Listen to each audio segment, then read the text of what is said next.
कोई देवता नहीं है जैसा है डमरुआ, जैसा है डमरुआ, कोई देवता है शिव शंभु का निराला, कोई देवता नहीं है।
जल सर्प की है माला, जल सर्प की है माला, कोई देवता नहीं है शिव शंभु का निराला, कोई देवता नहीं है।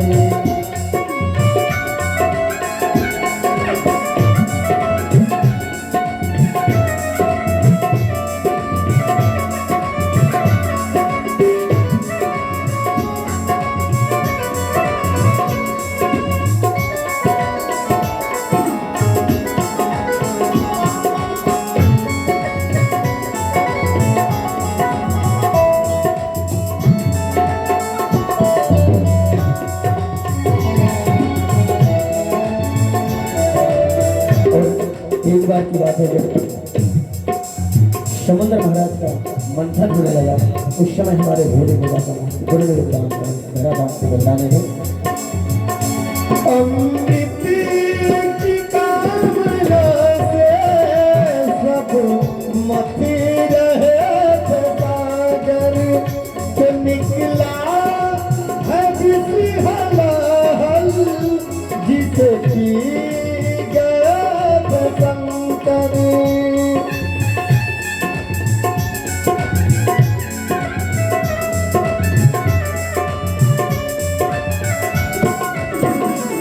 अमृत की कामना से सब मथी रहे थे सागर, निकला है हलाहल जिसे पी गया था शंकर। उस विष को पीने वाला, उस विष को पीने वाला कोई देवता नहीं है शिव शंभु का निराला, कोई देवता नहीं है शिव शंभु का निराला, कोई देवता नहीं है। जैसा है डमरुआ कोई देवता नहीं है, कोई देवता नहीं है, कोई देवता नहीं है। बोले भागवत भगवान जय। श्री सूत जी महाराज कहते हैं कि मानव का शरीर परमात्मा ने बड़ी कृपा करके दिया है, और मानव का शरीर सनातन धर्म वेद में जैसा बताया गया है वैसा आचरण करते हुए जो मानव जीवन को यापन करता है, और जो वैष्णव दीक्षा जिसमें राम जी की मंत्र, कृष्ण का मंत्र, मानव का शरीर मिला है, तो वैष्णव दीक्षा ही लेना चाहिए। बाकी कलयुग है, हर रोज एक ना एक धर्म, एक ना एक पंथ उत्पन्न होंगे। पाखंड निरता संतो यदि धर्मो रक्षति रक्षता, यदि आप अपने धर्म की रक्षा करेंगे तो परमात्मा आपकी रक्षा करेंगे, धर्म आपकी रक्षा करेंगे। श्री सूत जी महाराज कहते हैं कि नारद जी सनक सनंदन सनातन सनत कुमार वो अपनी कथा सुना रहे हैं कि मैं पृथ्वी लोक पर जाकर के क्या क्या लेगा।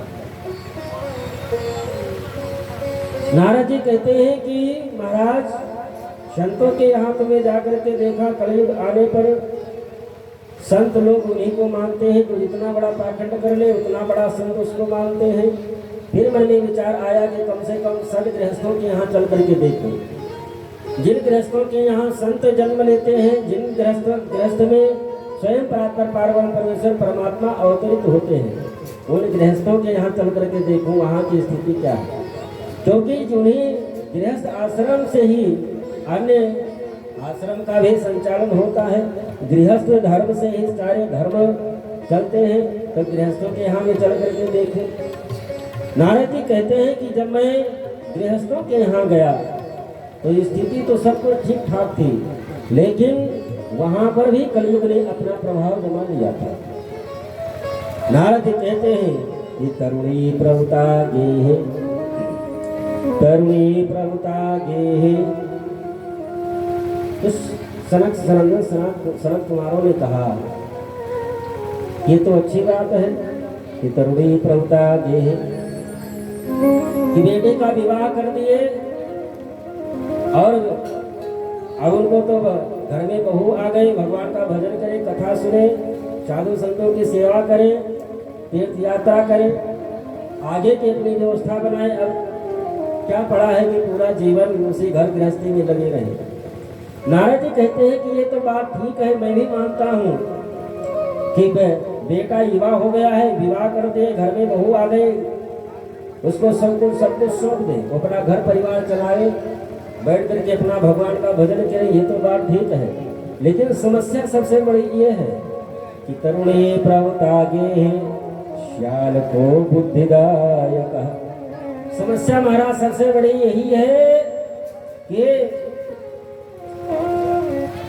आजकल के कलयुग में लोग अपने कोई सलाह लेनी होती है, अपने बड़ों से सलाह नहीं लेते, अपने माता पिता से सलाह नहीं लेते, अपने बड़े भाई से सलाह नहीं लेते। सलाह लेते हैं तो किससे सलाह लेते हैं? श्याल को बुद्धिदायक का। कोई सलाह लेनी होती है तो ससुराल पक्ष से ही सलाह लेते हैं।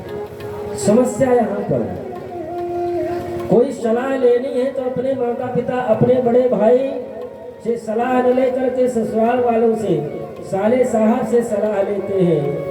और यदि शाला न होता तो महाभारत नहीं होता, यदि शाला न होता तो शायद महाभारत नहीं होता।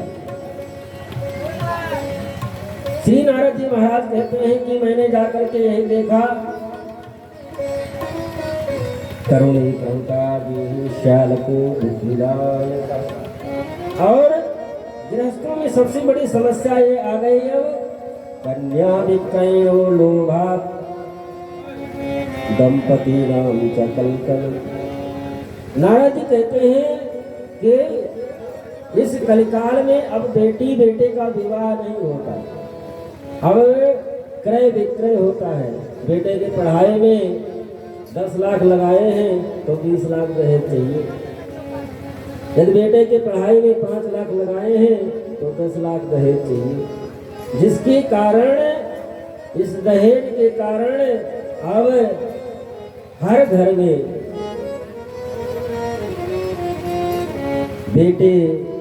बेटा और पुत्र में प्रेम न रहा। बहु सास में प्रेम न रहा, आपस में कलह। नारद जी कहते हैं कि गृहस्थों के यहाँ मैंने ऐसा जा करके देखा, और मैंने एक चीज जैसा देखा जिससे हमको पूर्ण विश्वास हो गया कि कलयुग पूर्ण रूप से साम्राज्य धरातल पर जमा चुका है। सर्व कुमारों ने कहा वो क्या देखा? नारद जी कहते हैं कि कामिन्या के सुलिन्या शम भवंत कलावी। नारद जी कहते हैं कि मैंने जाकर के देखा कि धरातल पर अब माताएं बहनें अपने बाल को कटवाने लगी, जिससे हमको पूर्ण विश्वास हो गया कि कलयुग पूर्ण रूप से अपना साम्राज्य धरातल पर जमा चुका है। माताओं बहनों को बाल नहीं कटवाना चाहिए। यदि उनका विवाह हो गया है, सुहागिन है, यदि अपने बाल को काटती है तो अपने पति के आयु को छीन करती है। माताओं बहनों का सुहाग होता है बाल काटना नहीं चाहिए। नारद जी कहते हैं कि मैं धरातल पर जब ये देखा कि माताएं बहनें बाल अपना कटवाने लगी, इसलिए हमको पूर्ण विश्वास हो गया है कि कलयुग अब इस धरातल पर पूर्ण रूप से अपना साम्राज्य जमा चुका है। नारद जी कहते हैं कि पृथ्वी पर भ्रमण करते हुए फिर मन में विचार आया कि जहाँ पर स्वयं प्राप्त पार्वण परमेश्वर परमात्मा भगवान कृष्ण अवतरित होकर के अपने लीला किए, वहाँ पर चल करके देखूं। तो मैं वहाँ पर जा करके जब देखा तो एक तरुणी स्त्री बैठी हुई थी, उसके बगल में दो युवा, लेकिन वो वृद्धा अवस्था जैसे है, अचेतन अवस्था में पड़े हुए हैं। नारद जी कहने लगे कि मेरे मन में विचार आया कि देख ये हैं तो युवा, लेकिन अचेतन अवस्था में वृद्ध जैसे पड़े हैं। नारद जी कहते हैं मैंने विचार आया कि चल करके पूछूं, लेकिन फिर मन में विचार आया कि मैं जा करके पूछूं और कह दे बाबा आपको आपसे क्या मतलब, तुम्हें क्या जवाब दूंगा। नारद जी कहते हैं उसी रास्ते से मैं आगे बढ़ गया। वो आवाज दी, भो साधु चरण तिष्ठ माँ चिंता मपिनाशय। हे महाराज, थोड़ी क्षण के लिए आप रुक जाइए, क्योंकि आप जैसे संतों का दर्शन मात्र से ही दुख का निवारण हो जाता है। महाराज, थोड़े क्षण के लिए आप रुक जाएं तो हमारे कष्टों का निवारण हो सकता है। नारद जी कहते हैं कि मैं उस युवती के पास में रुक गया, उससे उसका परिचय पूछा, आप देवी कौन हैं? आपकी सेवा में ये सैकड़ों की संख्या में ये देवियां और लगी हैं, ये कौन है? आपके ये बगल में जो दो अचेतन अवस्था में पड़े हैं, ये कौन है? वो अपना परिचय देती है। अहम भक्ति विख्याता, वो देवी अपना परिचय देती है कि मेरा नाम भक्ति देवी है। एवं में तनयो मतो, ये जो वृद्ध अवस्था में अचेतन अवस्था में पड़े हुए हैं, ये हमारे बेटे हैं। नारद जी कहते हैं कि जब इस प्रकार से उस देवी ने कहा कि ये अचेतन अवस्था में जो वृद्ध के रूप में पड़े हुए हैं, ये हमारे बेटे हैं, तो मन में मैं विचार करने लगा कि माँ युवती बेटा वृद्ध, ये कैसा? वो और बताती है कि ज्ञान वैराग्य ना मानो काल युगे जर जर। ये ज्ञान और वैराग्य है, काल के प्रभाव से ये जीर्णशील हो गए हैं महाराज। और जो हमारी सेवा में जो ये देवियां लगी हुई हैं, ये सब गंगाद्य सरितश्चेवा मत सेवार्थम समागता। ये जो हमारी सेवा में लगी हुई देवियां हैं, ये सब गंगा यमुना त्रिवेणी इत्यादि तीर्थ क्षेत्र की नदियां हैं, ये सब हमारी सेवा में लगी हुई है। भक्ति देवी नारद जी से प्रार्थना करती है कि हमारे पुत्रों को कैसे ये अचेतन अवस्था इनका कैसे छूटे। नारद जी अनेक प्रयास करते हैं, प्रयत्न करते हैं, अनेक मंत्रों को कान में ज्ञान वैराग्य में सुनाए, वेद पुराण शास्त्र को नारद जी के कानों में सुनाए, और जब तक कान में वेद पुराण के मंत्र कान में सुनाते रहे तब तक उनको चेतना मिलती रही। लेकिन जो ही मंत्र का और वेद पुराण शास्त्र के मंत्रों का जब उच्चारण बंद करते नारद जी, ज्ञान वैराग फिर अचेतन अवस्था में पहुंच जाते। आकाशवाणी हुई कि और कोई आप कर्म करें जिससे ज्ञान वैराग की जागृति हो सके। भक्ति देवी ने नारद जी से कहा कि महाराज, ये कलयुग जब इतना दुष्ट इतना क्रूर था, राजा परीक्षित ने इसको छोड़ क्यों दिया, जिसके प्रभाव से आज के मानव धर्म कर्म ज्ञान वैराग्य सब कुछ भूल चुके हैं। अपने बड़ों को का सम्मान करना, साधु संतों की सेवा, ये सब का परित्याग कर चुके हैं। सब अधर्म के पथ पर चल पड़े हैं। ऐसे कलयुग को राजा परीक्षित को क्यों छोड़ दिया? नारद जी ने कहा कि देवी, कलयुग तो क्यों छोड़ दिया, लेकिन कलयुग में सबसे बड़ी अच्छाई ये है कि अन्य युगों में जो हजारों वर्ष कठिन तपस्या करने से जो फल प्राप्त होता था, जो हजारों यज्ञ करने के बाद में जो फल प्राप्त होता था, जो हजारों प्रकार के पुण्य कर्म करने के बाद में जो फल प्राप्त होता था, वो कलयुग में केवल भगवत नाम स्मरण करने मात्र से ही प्राप्त हो जाता है। यत् फलम नास्ति तपसा न योगेन समाधिना तत्फलम लभते सम्यक् कलौ केशव कीर्तनात्। अन्य युगों में जो हजारों वर्ष बैठ करके कठिन तपस्या अन्य प्रकार के दान धर्म करने के बाद में जो फल प्राप्त होता था, कलयुग में केवल भगवत नाम स्मरण मात्र से ही वो फल प्राप्त हो जाता है। अन्य युगों में मानसिक पाप लगा करता था कि किसी के लिए आपके मन में विचार आया कि इसका मैं अरिष्ट करूं, उसका पाप लगता था। लेकिन कलयुग में मानसिक पाप नहीं लगता, लेकिन मानसिक पुण्य मिल जाता है। कलयुग में इससे सबसे बड़ी अच्छाई है, जिसके कारण राजा परीक्षित ने कलयुग को छोड़ दिया। कलयुग केवल नाम सुमिरी उतर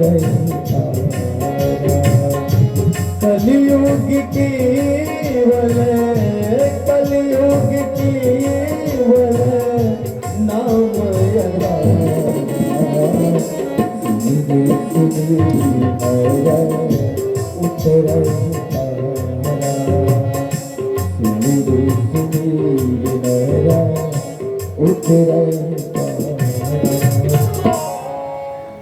समय लगभग काफी हो गया है। कल से समय से कथा प्रारंभ हुई, समय से संपन्न होगा, लेकिन तो फिर भी पहला दिन तक एक आध घंटा कथा तो होना ही चाहिए। थोड़ा 5 मिनट का समय और दीजिए, बस इसके बाद में आपके प्रसाद आप लोग लेकर के रहेंगे।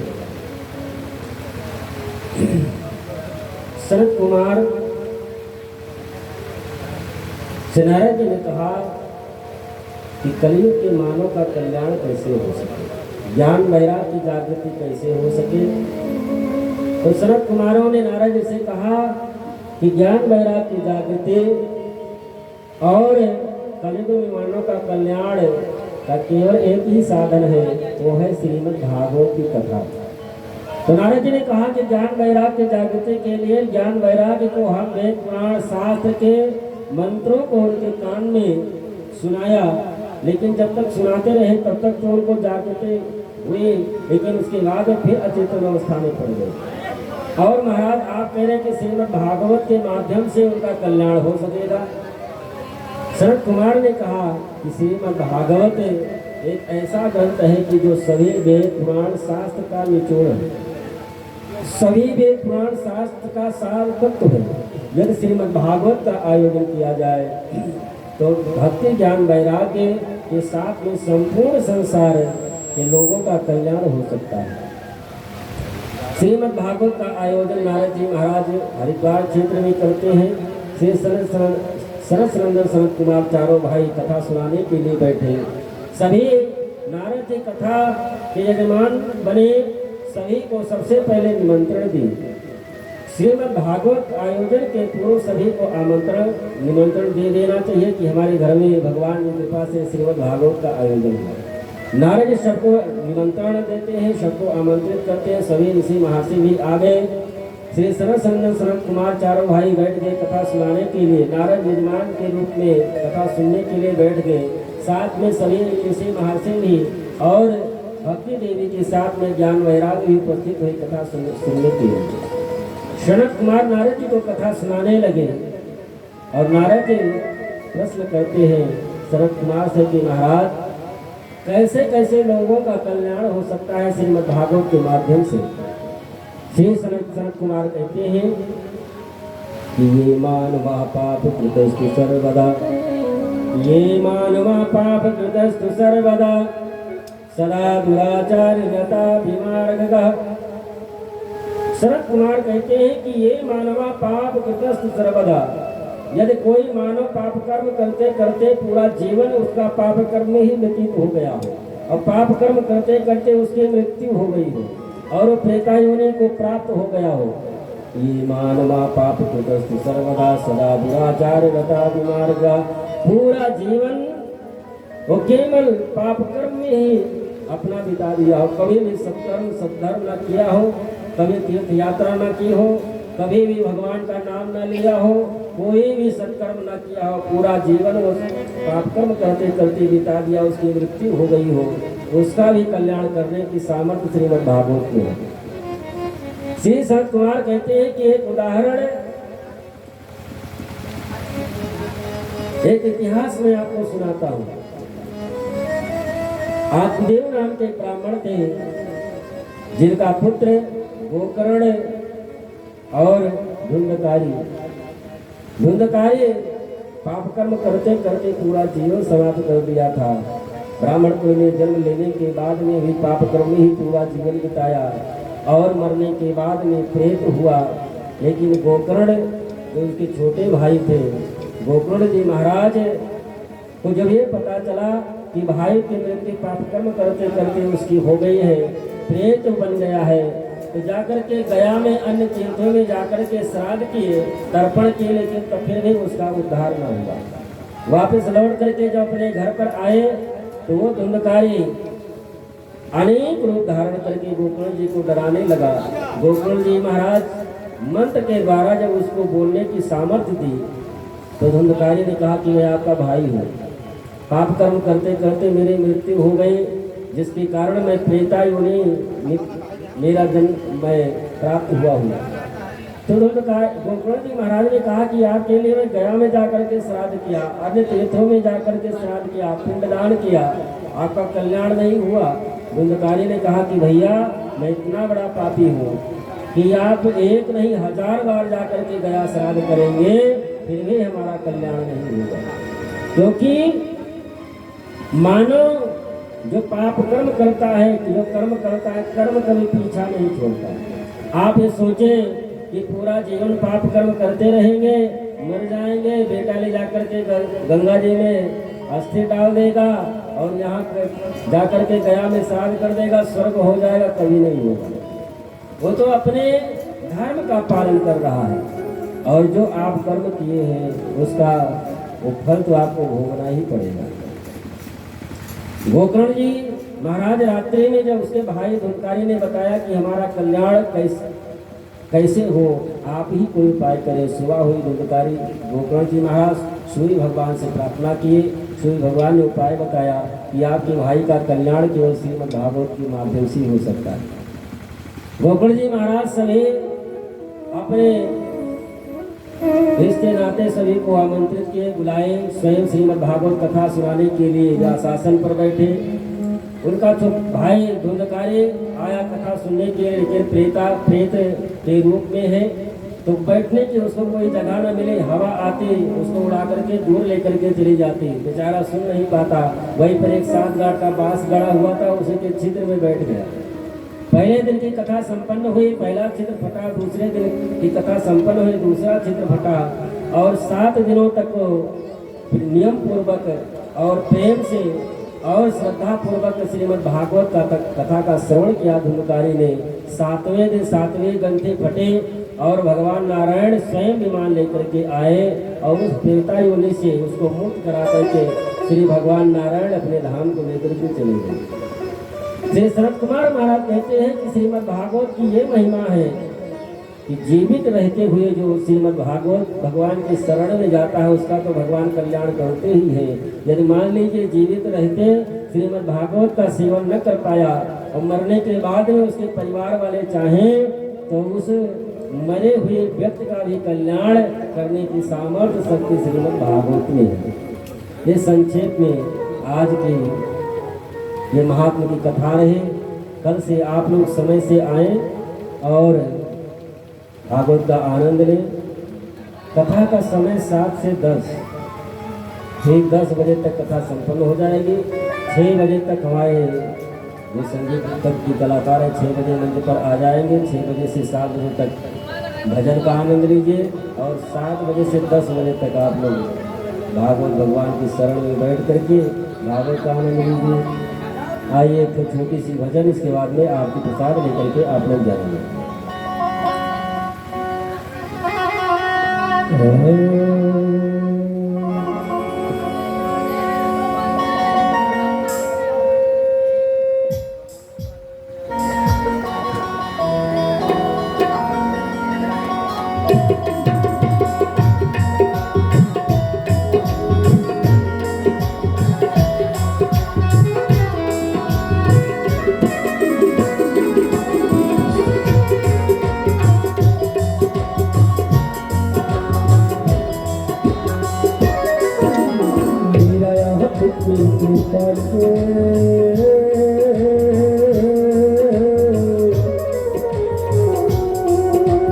मेरा याद कृपा